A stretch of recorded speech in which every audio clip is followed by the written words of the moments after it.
So ayan mga kaibigan, no, nandito na ako ngayon sa BGC at dumaan ako sa McKinley Road. Tama nga ba?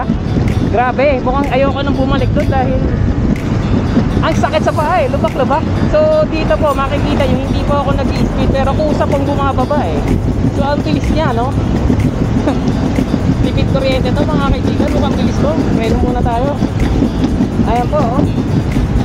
So first time ko makarating ulit ngayon ng BGC gamit ang electric skateboard. So kusa na lang bumababa kahit hindi ko pinipindot yung trigger, no? Grabe.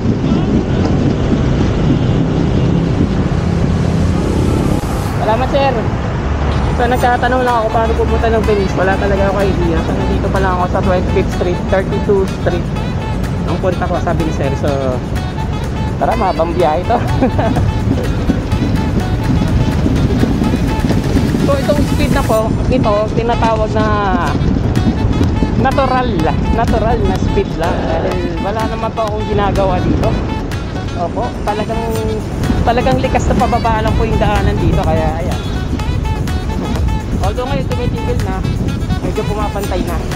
Dire-diretso lang daw eh. So tingnan natin mga kaibigan, no? So ayan mga kaibigan, sabi nila hindi raw ako magkakaroon ng 4 wheels. Ginawanan ko lang sila. Bakit kamo? Ay ano, isa, dalawa, tatlo. 4 wheels yan mga kaibigan, no?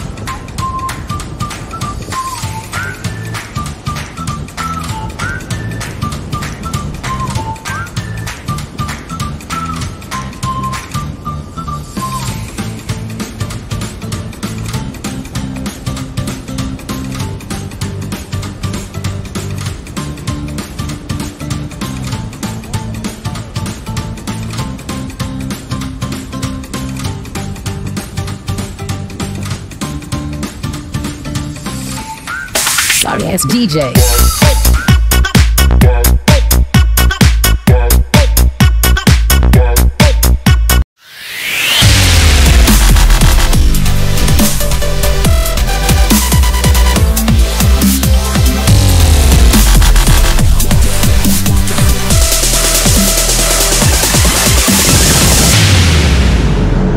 So ayan po mga kaibigan. Malapit na raw ako sa market. Diretso lang. Nararamdaman ko, bubungad na sa akin SM Ora. Pero malaman natin, tingnan natin anong mangyayari po, no?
Kaibigan, grabe, naririto na ako sa market.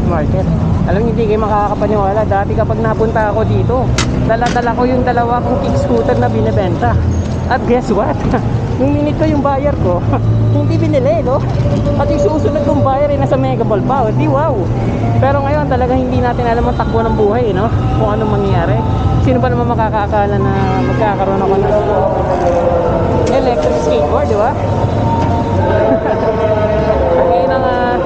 Aking binibenta is yung camera ng Insta360, syempre naman.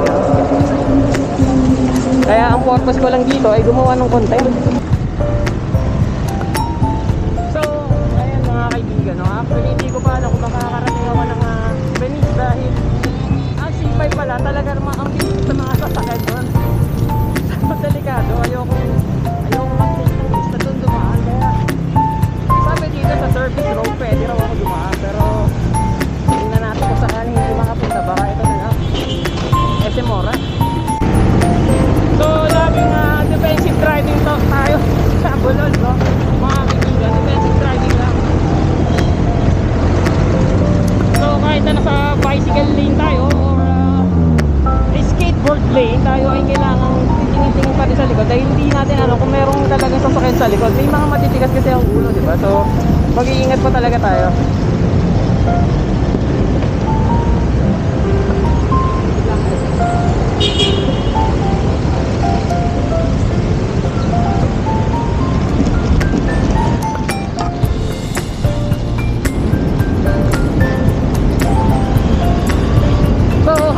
Nagbabiyahe ako, papatayin ko muna to mga kaibigan dahil hindi ko alam baka lobat na to eh. So mamaya na lang ulit. So ewan ko, American Bulldog yata to. Titigil muna tayo, mahirap na, baka mamaya masakmal lang tayo nang wala sa oras. Kaya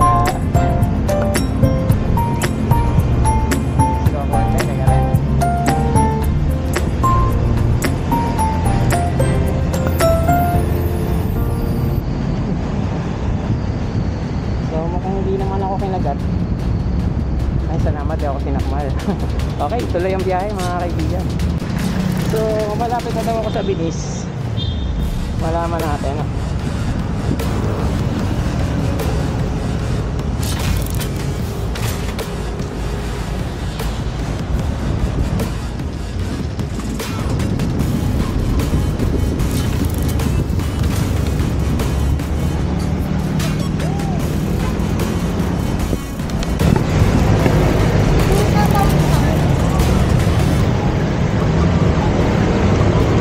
Finally mga kaibigan, Venice Canal. Yo.